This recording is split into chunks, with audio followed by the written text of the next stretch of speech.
Hello everyone, in this video I'd like to show you how you can loop through your open positions and extract different information for each particular position. If I go to MetaEditor, you can see already I've defined the code. Here I want to retrieve the total number of positions and to print this number.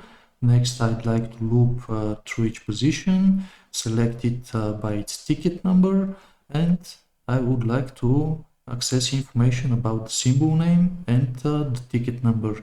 Then I will print this information down below.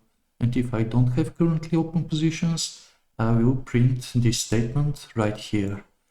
Let me compile the code, and if I go to MetaTrader, you can see currently I have 3 open positions.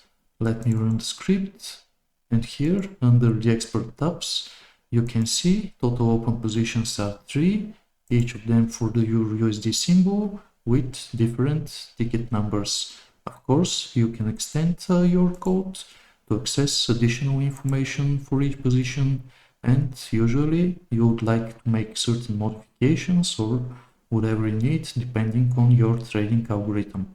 Thanks for watching, and I'll see you in the next video.